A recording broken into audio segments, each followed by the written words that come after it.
पटना में हर घर तिरंगा अभियान 2026 के तहत 10 अगस्त को भव्य तिरंगा यात्रा निकाली जाएगी।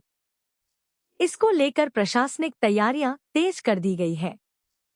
कला एवं संस्कृति मंत्री डॉक्टर प्रमोद कुमार ने शनिवार को प्रेस वार्ता कर इसकी जानकारी दी। उन्होंने बताया कि मुख्यमंत्री सम्राट चौधरी के नेतृत्व में यह यात्रा सुबह 10 बजे जेपी गोलंबर से शुरू होकर कारगिल चौक तक जाएगी।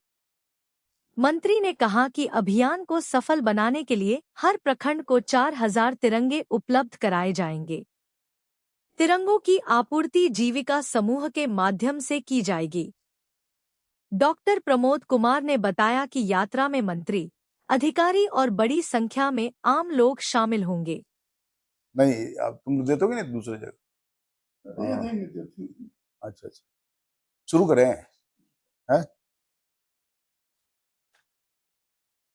आप सब लोग का स्वागत है। और आज के प्रेस वार्ता में हमारे विभाग के सचिव प्रणव कुमार जी हैं, हमारे विभाग के कला संस्कृति के डायरेक्टर रूबी जी हैं और पुरातत्व विभाग के निदेशक कृष्णा जी हैं। आप सब लोग को शुभकामना बधाई। पूरे भारतवर्ष में और बिहार में कला संस्कृति विभाग की ओर से, ऐसे तो पूरे देश के लोग, बिहार के लोग स्वतः स्वतंत्रता दिवस मनाते हैं, गणतंत्र दिवस मनाते हैं। यह एक राष्ट्रीय त्योहार है। लेकिन कला संस्कृति विभाग की ओर से बिहार में हम सब लोग करीब 17 तारीख तक, यानी 10 से लेकर 17 तारीख तक हम लोग तिरंगा यात्रा का आयोजन किए हैं। और यह आयोजन हर शहर में होगा। स्कूल कॉलेज में तो स्वतः लोग मनाते हैं। और 10 तारीख को माननीय मुख्यमंत्री जी के नेतृत्व में जो गांधी मैदान के पास जो जेपी जी का जो प्रतिमा है, वहां से कारगिल चौक तक हम तिरंगा यात्रा का आयोजन किए हैं कला संस्कृति विभाग से। करीब 10,000 ऐसे देश प्रेमी जो हमारे हैं, वो सब लोग उसमें भाग लेंगे। और फिर कारगिल चौक पर जाकर के वहां समापन होगा।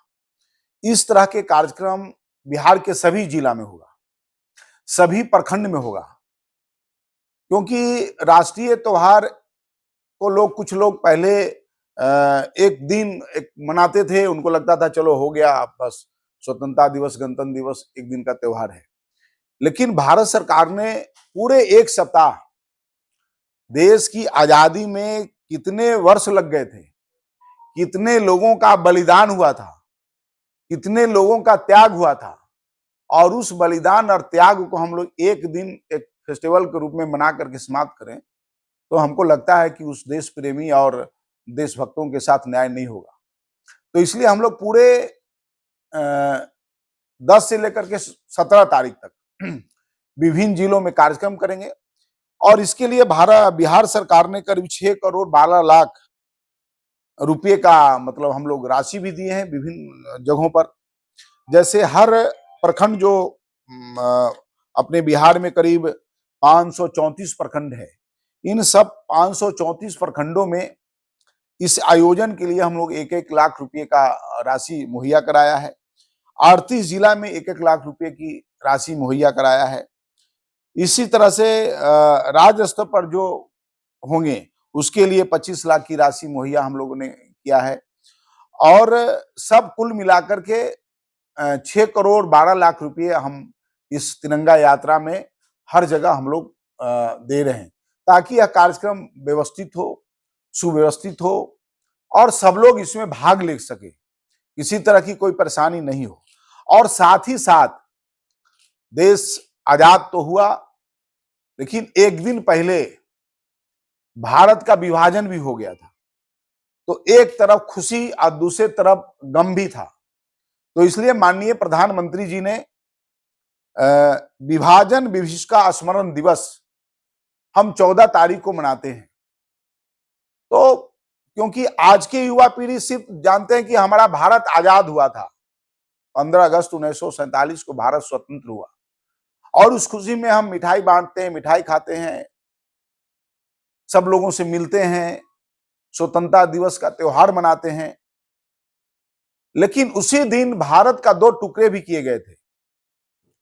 इसका भी गम है, दुख है और आज के युवा पीढ़ी को इसकी जानकारी होना चाहिए कि कैसे भारत का विभाजन हुआ था और उस विभाजन के क्रम में हमारे लोगों पर कितना अत्याचार हुआ था, कितना दुख हुआ था, कितने लोग घर द्वार से बेघर हो गए थे, कितने लोगों पर यातना दी गई थी, कैसे पाकिस्तान से ट्रेन में भर भर के लोगों को भारत भेजा गया था। यह स्मरण करने का दिन है। लोगों को जो जिस देश में या किसी राज्य में यदि युवा पीढ़ी अपने कला और संस्कृति को नहीं जाने, इतिहास को नहीं जाने, तो फिर बड़ा दुखद है। इसलिए एक तरफ हम भारत की स्वतंत्रता की खुशी मनाते हैं, तो दूसरे तरफ भारत के विभाजन भी हुआ था और किस नीति से हुआ था, क्यों हुआ था, किसने करवाए थे, तो आज के युवा पीढ़ी को यह भी जानना चाहिए। इसलिए 14 तारीख को हम लोग विभाजन विभीषिका स्मरण दिवस भी बिहार के सभी 38 जिला में मनाएंगे। इसका भी इस कार्यक्रम का हम लोग कला संस्कृति विभाग से हम लोग मनाने वाले हैं। सभी जिलाधिकारी को पत्र लिखा गया है हमारे विभाग की ओर से कि इस कार्यक्रम की तैयारी ठीक से करें और लॉ एंड ऑर्डर ठीक रहे। सभी जो भी इस कार्यक्रम में भाग लें वो सब ठीक ठाक से आए और फिर अपने आने के बाद कार्यक्रम के बाद फिर अपने घर पर जाएं। तो इस तरह के आयोजन हम सब लोगों ने किया है। पूरे बिहार में सामूहिक गान हो, वंदे मातरम हो और खास करके अभी माननीय प्रधानमंत्री जी को मैं बिहार की ओर से धन्यवाद देना चाहता हूं कि उन्होंने वंदे मातरम जो अपना गायन है ये बंकिम चंद्र चट्टोपाध्याय जी की लिखी हुई है, जो पहले इसकी प्राथमिकता नहीं थी। जन गण मन जो हमारा था उसका ही हम प्राथमिकता देते थे। तो मैं माननीय प्रधानमंत्री जी को धन्यवाद देता हूं कि आपने जो वंदे मातरम का जो आप अनिवार्य कर दिया है, जिससे वह देश की आजादी का एक कहिए कि मिसाल बन गया था। सबके जो भी कहीं मिलते थे क्रांतिकारी देशभक्त तो सीधे वंदे मातरम यह उद्घोष हो गया था। तो मैं माननीय प्रधानमंत्री जी को धन्यवाद देना चाहता हूं और 10 तारीख को मैं सभी बिहार के और अपने पटना वासियों से मैं आग्रह करूंगा और बिहार के सभी युवा से, मतदाता से, किसान से, महिलाओं से, सबसे मैं आग्रह करूंगा कि जहां जहां तिरंगा यात्रा हो उसमें भाग लें और भाग लेकर के भारत के मान स्वाभिमान का परिचय दें। और 10 तारीख को जो पटना में हो रहा है इसमें हम पटना वासियों से आग्रह करेंगे कि आप माननीय मुख्यमंत्री जी के नेतृत्व में जो तिरंगा यात्रा है उस तिरंगा यात्रा में आप